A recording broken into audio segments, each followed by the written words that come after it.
तो दोस्तों एक बार फिर से स्वागत है आपका हमारे चैनल टेक्निकल नॉलेज में। तो आज हम पढ़ने जा रहे हैं भ्रष्टाचार हिंदी पर निबंध। तो अगर आपको हमारी वीडियो पसंद आती हो तो लाइक कीजिएगा, शेयर कीजिएगा और हमारे चैनल को सब्सक्राइब करना बिल्कुल ना भूलिए। तो चलिए अपनी वीडियो को शुरू करते हैं और देख लेते हैं भ्रष्टाचार पर नियम, वो भी हिंदी में, बहुत ही सरल शब्दों में। तो देख लेते हैं भ्रष्टाचार पर निबंध। जो भारत में भ्रष्टाचार है, इतने टॉपिक्स पर पूछे जाता है। ये भ्रष्टाचार एक भयावह समस्या, भ्रष्टाचार निवारण, भ्रष्टाचार एक बड़ी समस्या। तो चलिए देख लेते हैं इसकी प्रस्तावना। भ्रष्टाचार से आशय। भ्रष्टाचार शब्द संस्कृत के भ्रष्ट शब्द के साथ आचार शब्द के योग से निष्पन्न हुआ है। भ्रष्ट का अर्थ है अपने स्थान से गिरा हुआ अथवा विचलित, और आचार का अर्थ है आचरण, व्यवहार। इस प्रकार किसी व्यक्ति द्वारा अपनी गरिमा से गिरकर अपने कर्तव्य के विपरीत किया गया आचरण भ्रष्टाचार है। असामान्य रूप से लोक सेवकों, चाहे वह किसी विभाग का बाबू, अधिकारी, प्रशासनिक ऑफिसर अथवा नेता द्वारा सामान्य जनता किया जाने वाला शोषण, रिश्वतखोरी, भाई भतीजवाद, कमिश्नर खोरी आदि को भ्रष्टाचार के रूप में जाना जाता है। अगली हेडिंग देख लेते हैं। भारत के भ्रष्टाचार के विविध रूप। वर्तमान में भ्रष्टाचार इतना व्यापक है कि उसके विविध रूप देखने में आते हैं, जिनमें से कुछ मुख्य प्रकार हैं। रिश्वत सुविधा शुल्क। किसी कार्य को करने के लिए किसी सक्षम व्यक्ति द्वारा लिया गया उपहार, सुविधा अथवा नगद धनराशि को रिश्वत कहा जाता है।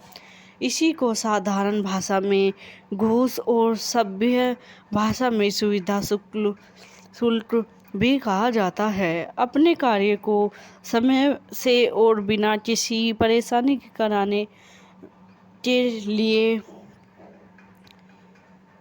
कराने के लिए अथवा नियमों के विपरीत कार्य करने के लिए आज लोग संघर्ष रिश्वत देते हैं। भाई भतीजवाद। किसी सक्षम व्यक्ति द्वारा केवल अपने सगे संबंधियों को कोई सुविधा, लाभ अथवा पद, नौकरी प्रदान करना ही भाई भतीजवाद है। आज नौकरियां तथा सरकारी सुविधा अथवा योजनाओं के क्रियान्वयन के समय समर्थ अधिकारी, नेता लोग अपने बेटा बेटी, भाई भतीजा आदि सगे संबंधियों को लाभ पहुंचाते हैं। इसके लिए प्राय नियमों और योग्यताओं की अनदेखी भी की जाती है। भाई भतीजवाद के चलते योग्य और पात्र लोग नौकरियां तथा सुविधा से वंचित रह जाते हैं। कमीशन। किसी विशेष उत्पाद, वस्तु अथवा सेवा के सौदों में किसी सक्षम व्यक्ति द्वारा सौदे के बदले में विक्रेता अथवा सुविधा प्रदाता से कुल सौदे के मूल्य का एक निश्चित प्रतिशत प्राप्त करना कमीशन है। आज सरकारी, अर्ध सरकारी और प्राइवेट क्षेत्र के अधिकांश सौदा अथवा ठेकों में कमिश्नरी का वर्चस्व है। यौन शोषण। यह भ्रष्टाचार का सर्वथा नवीन रूप है। इसमें प्रभावशाली व्यक्ति विपरीत लिंग के व्यक्ति को अपने प्रभाव का प्रयोग करते हुए अनुचित लाभ पहुंचाने के बदले उनका यौन शोषण करता है। आज अनेक नेता, अभिनेता और उच्च अधिकारी इस भ्रष्टाचार में आकांड रूप हैं और उनके जेल की सलाखों के पीछे अपने कृत्यों पर पश्चाताप कर रहे हैं। भ्रष्टाचार के कारण। भ्रष्टाचार के यद्यपि अनेकानेक कारण हैं, जिनमें से कुछ प्रमुख कारण निम्न प्रकार हैं। महंगी शिक्षा। शिक्षा के व्यवसायीकरण ने उसे अत्यधिक महंगा कर दिया है। आज जब हम एक युवा शिक्षा पर लाखों रुपए खर्च कर के किसी पद पर पहुंचाते हैं, तो उसका सबसे पहला लक्ष्य यही होता है कि उसने अपनी शिक्षा पर जो खर्च किया है उसे किसी भी उचित अनुचित रूप से ब्याज सहित वसूले।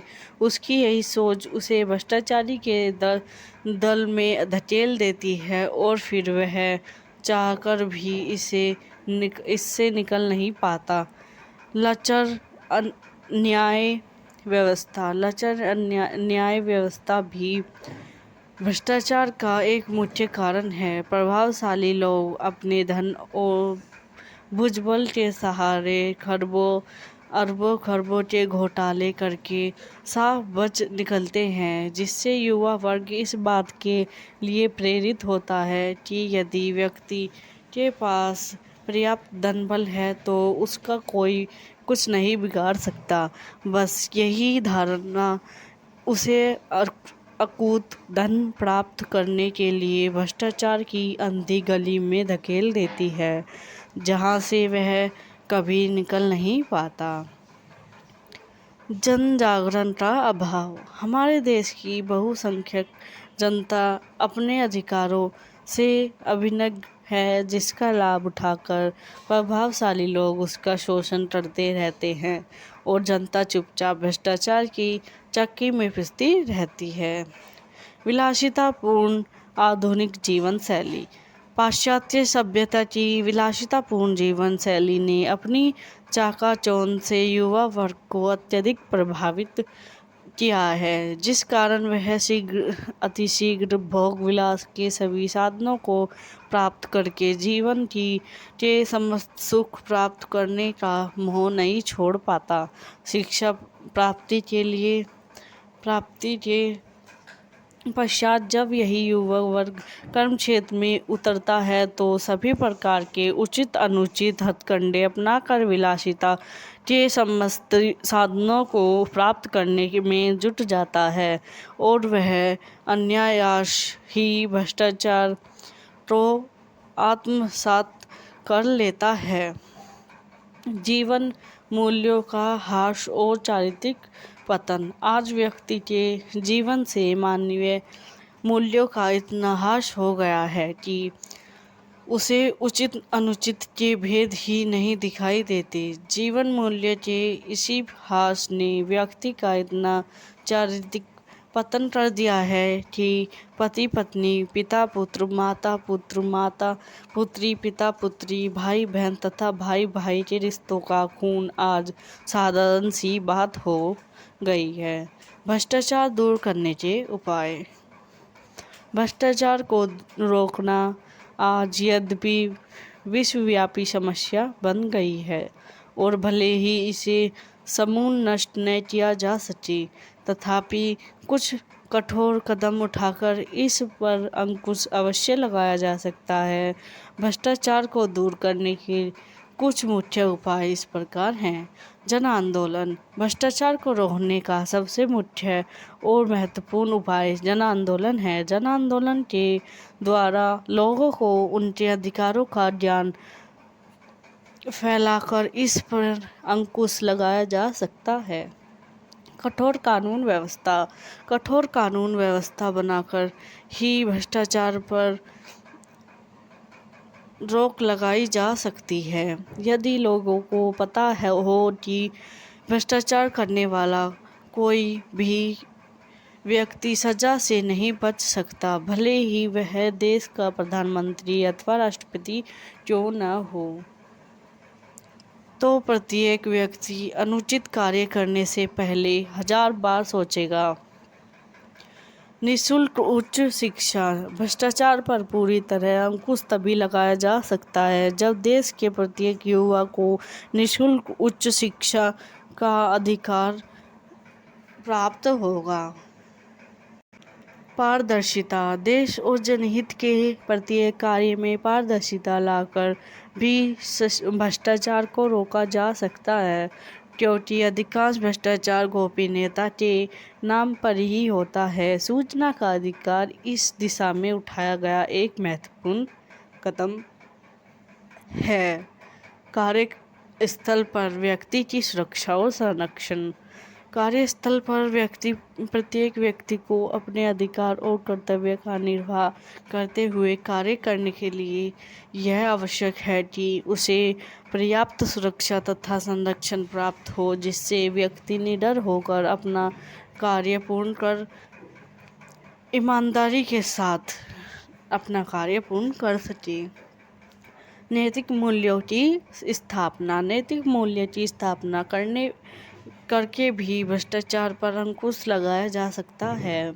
इसके लिए समाज सुधारक और धर्म प्रचारकों के साथ साथ शिक्षक वर्ग को भी आगे लाना चाहिए। उपसंहार: हमारे संविधान के 73 व 74वें संशोधन में शक्तियों का ही विकेंद्रीकरण नहीं किया गया है, बल्कि धूमधाम से भ्रष्टाचार का भी विकेंद्रीकरण कर दिया गया है।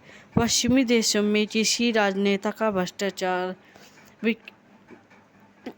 उजागर होने पर उसका राजनीतिक जीवन समाप्त हो जाता है, किंतु हमारे देश में तो राजनीतिक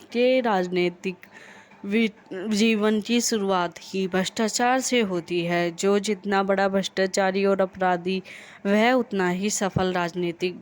यही कारण है कि ट्रांसपेरेंसी इंटरनेशनल द्वारा जारी जनवरी 2017 के भ्रष्टाचार सूचकांक में भारत 69वें स्थान पर है, जबकि वर्ष 2016 में वह 76वें स्थान पर था।